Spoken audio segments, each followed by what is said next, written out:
Hello, my name is Andrew. And I'm Amanda. And we're here again to talk about difficult words in the Polish language and how to translate them into English. And we have a really, really interesting topic for all of you guys out there. We're going to be talking about documentation. Documents, bureaucracy. It's a topic that I absolutely hate, but one that's completely necessary living here in Poland, is it not? Yeah, pretty much, you know, the thing that you have to do that you don't want to do, the most anxiety-inducing part of your life living in another country is the paperwork. That's right, paperwork, bureaucracy. Now, we have a word in English, documentation. I don't use this word that much. Europeans love using this word, the documentation. I need to fill out the documentation. Right. Do we use it that much? I would just say I have to fill out a lot of paperwork. Paperwork. Yeah. We say there's a lot of paperwork involved, and they would call it documentation. And documentation, I think, is more abstract in English, though. It's not a concept that I would say, oh, there's a lot of documentation on my desk. That to me would mean like proof of something. Like I have documentation, I have some factual, you know, evidence, which we'll get into. There are things. We're going to be talking about all of these different documents. Right. But it's an abstract concept, documentation. We wouldn't use it as something that, well, tangible, something that you. Documentation is just basically the idea that I have many documents, many pieces of paper, a lot of bureaucracy to prove something or another. Right. All right. So then there's my classic favorite word. All Polish people like to use it, paprologia. Oh. So how would you translate that? Paperology. We don't. Paperology. You could get a paperology. I feel like I got a paperology degree doing all, you know, living in Poland, getting residency and getting married, and oh my God, I'm a PhD. There is a huge paper trail. Yeah. But I like the word red tape, but most Polish people don't know this word. Right. Well, that's just all of the hoops that you have to jump through. The bureaucracy. You can say bureaucracy. Yeah. But red tape, if you want to use a more informal way of saying it, so that could be a replacement for paprologia. Yeah, or you were talking about this Świstek thing that I actually never heard of. So. Yeah, well that's just one document. So, is that only one document? Yeah, it's like one or two. Yeah, you would just say Świstek. It means that you have to fill out this piece of paper. But it's a rather derogatory comment. It's not like, oh, I have respect for bureaucracy. I mean, who does? Just, oh, you got to fill out one more piece of paper. But I don't think for that word we really have anything. Just more red tape you got to fill out. More red tape. You got another document to fill out. Yeah, you know, like because usually you pretty much fill in the same information 25 times in different places. That's what I think. So let's get down and dirty. Let's start talking about the documentation. The first one, of course, is UMOWA. Yeah. So we'll start with your work life. The different contracts you come across. Contracts, but there's also the word agreement, and people go crazy. Is there a big difference between these two words? Work agreement, work contract? I mean, just in everyday speech, we're not talking about being specialized in this. We're just talking about interacting with people. I have signed my work contract, a work agreement. Big difference for you? I'm not sure if one's more binding than the other, or is it just a choice of words? So in Polish we have umowa and kontrakt, right? Yeah. Umowa is used more commonly when you're talking about the different types of contracts. Because there are contracts, and then you have different types of them, and then that's usually when they start using umowa, right? That's right. So we're going to be talking about contracts and the different types of work contracts, right? So in Poland we generally have three that they talk about. The first one is UMOWA O DZIEŁO. Right. Now, how would you translate that, Amanda? Because that's complicated. That would be for doing a specific task or a job. So I guess, for example, if I had a place where I taught a couple of English classes a week, I'd have an UMOWA O DZIEło, so they would pay me for each of the classes. I don't think it's true anymore, though. Really? It's changed. Oh. Yeah. I think it's more for those artists. The idea, so they pay less in taxes. I see. But in the past it used to be that way, but the European Union has made things incredibly complicated. So it's not possible as much, or the Polish bureaucracy has made things complicated. But this is more for those artists, I think, that they've created something. So I thought the word commission would be good, but it's not. It's like, what, an artist contract? Do we have something like that? An artist contract. So I guess, I don't know. I guess if you produce a piece of work, a body of work, but you have to have something to prove it. As a teacher, we don't have that unless you write a textbook. Right, or you produce some material or something. Okay, so I guess we would be more working with UMOWA ZLECENIE. Exactly, that's the classic one with the low tax bracket. Everything there for the teachers to use. But there is there's a problem here in Poland. Many people do have complained about it. It's in politics. It's the discussion that too many people are on these contracts. They're freelancers. They pay their own social security. They pay their own ZUS. They pay their own health care, whatever happens to be the story. But they have a lower amount of taxes to pay. But how would you call this? Contract work? Is this contract work? Yeah, I would say contract work, where you get, you agree to do XYZ for a certain amount of time, and then but you're freelancing or just generally a civil contract? Would that be civil a contract? I guess, yeah. A civil contract could also be. Is that what a civil contract is? I don't think know. that's the idea. So that you're talking about is that this is a contract where you are not a full-time employee, typically, that you're being paid for a given service. Yeah, so you're a contractor. So that's the other contract that we need to talk about. There's two of them. So there is the UMOWA O DZIEło, there's the UMOWA ZLECENIE, but then there's the easy one, UMOWA O PRACİ, where you just, that's just a regular have work a contract. position somewhere and you have a work contract, and that's probably the simplest one.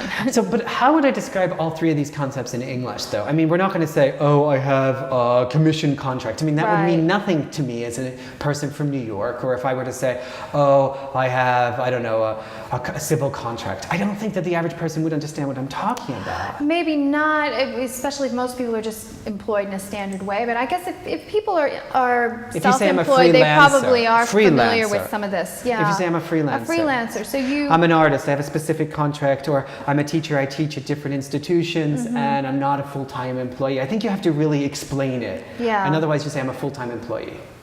Or part-time employee, and then you can explain, well, I'm a part-time employee, I have different contracts, I have contract work, which is becoming more and more common throughout the world. Sure, yeah. And so it depends on the bureaucracy, of course. So now we're moving on to another topic. So we just talked about contracts.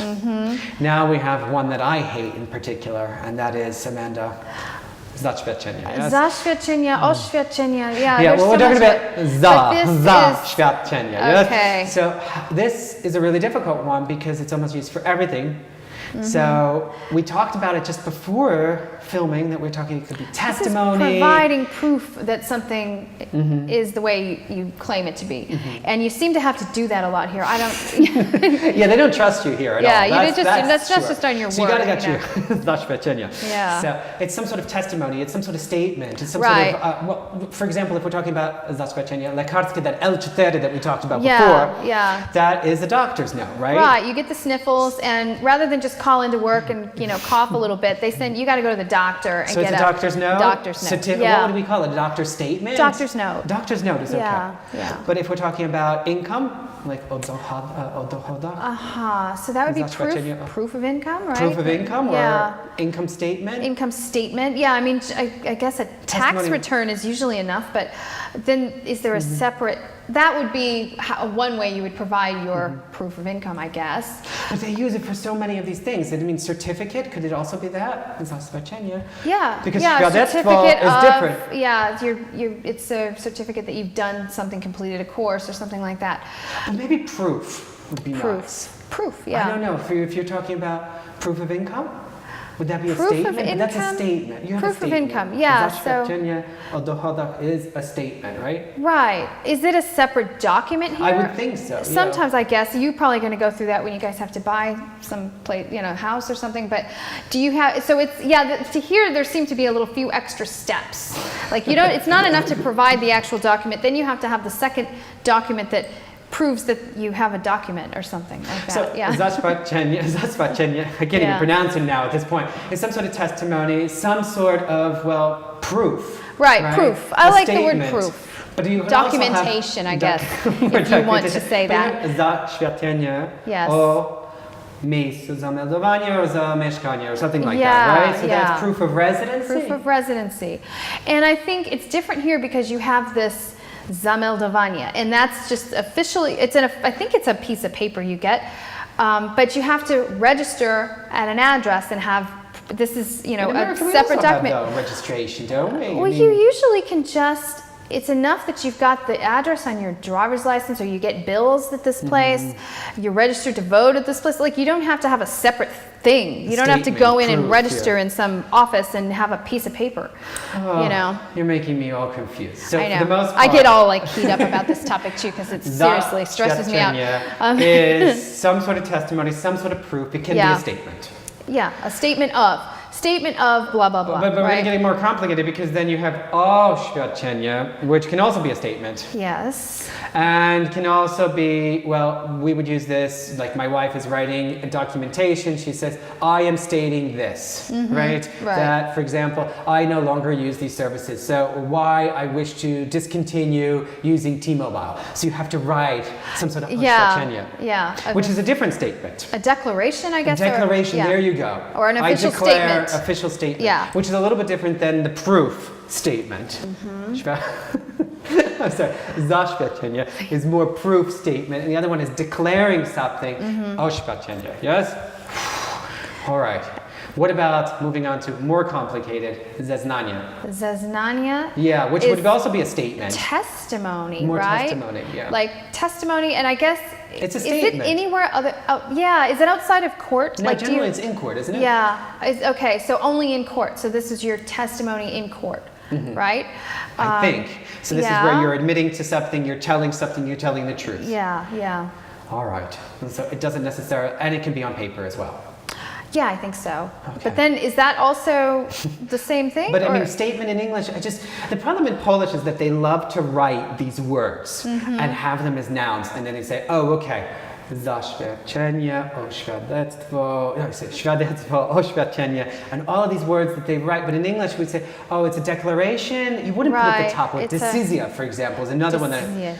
Decision, right. We wouldn't write decision at the top. They would say, it was decided by the court. Yeah. But we wouldn't use these noun forms. No, you do, I think you do wait for a decision in a trial or something like that. But they make it on all levels here. Like you put in some kind of paperwork for something, and you have to wait for the decision, like they're really going to kick you out of the country. In English, I'm waiting for the decision. No, you don't. Not for stuff like, you know, whether or not you're going to be allowed to live in Poland, for example. You want your residency permit.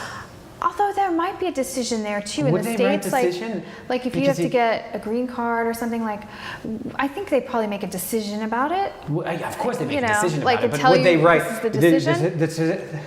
The decision would be the first thing that they write on the document.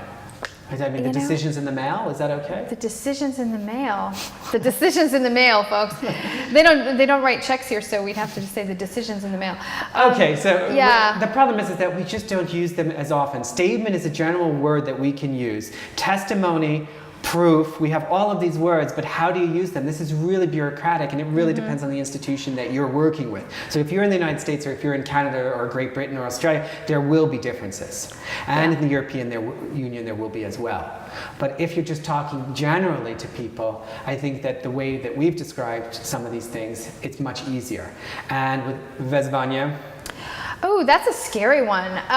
That's a summons or subpoena, both, right? I think they're the same, aren't they? So you've been, called to appear somewhere, and exactly. So your presence is required. Yeah. So wezwanie. It's somehow, I don't know. Whenever I get any of these letters, I always get like a little, even if it's something that I really need to do. It just, I don't know.